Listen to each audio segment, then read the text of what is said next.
আপনাকে অনেক ধন্যবাদ। আমরা আগামীকাল আমাদের যে কেন্দ্রীয় কর্মসূচি সারা বাংলাদেশের বিভাগীয় শহরে ওই বিভাগের তরুণদের নিয়ে সমাবেশ অনুষ্ঠিত করা, সেই উদ্দেশ্যে আজকে আমরা এই ঐতিহ্যবাহী নাভারণ বাজারে একত্রিত হয়েছিলাম একটি প্রস্তুতি মিছিল করার জন্য। এবং সেই প্রস্তুতি মিছিলের আগে এটি একটি সমাবেশে রূপান্তরিত হয়েছে এবং এটাতেই আপনারা বুঝতে পারবেন যে আগামীকাল শার্শা উপজেলা এবং বেনাপোল পৌর এলাকার থেকে কি পরিমাণ তরুণরা কালকে খুলনায় সমাবেশে যোগদান করবে।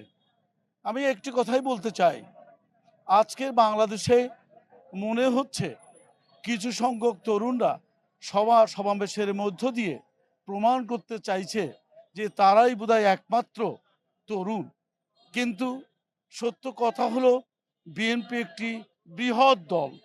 ইতিপূর্বে বিএনপি প্রমাণ করেছে যে বাংলাদেশের 90% মানুষ বেগম খালেদা জিয়ার ডাকে, তারেক রহমানের ডাকে সবাই ওই পল্টনের বিএনপি অফিসের সামনে এবং আরও বিভিন্ন সময় বিভিন্ন বিভাগীয় শহরে বিশাল বিশাল সমাবেশ অনুষ্ঠিত করেছে। সেখানে লক্ষ লক্ষ মানুষ এক জায়গায় হয়ে প্রমাণ করেছে যে বাংলাদেশে বিএনপি সর্ববৃহৎ দল। আবার আজকে আমরা যখন দেখতে পাই এই কিছু সংখ্যক তরুণরা তারা এমন কিছু কথা বলতে চায় যে তারাই একমাত্র, এছাড়া আর বোধহয় তরুণ নাই বাংলাদেশে।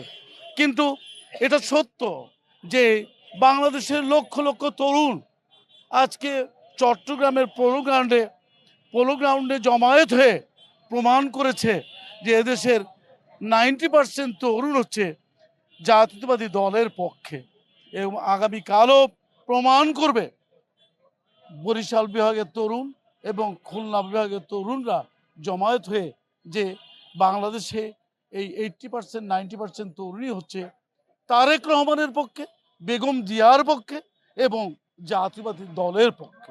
আপনাকে ধন্যবাদ।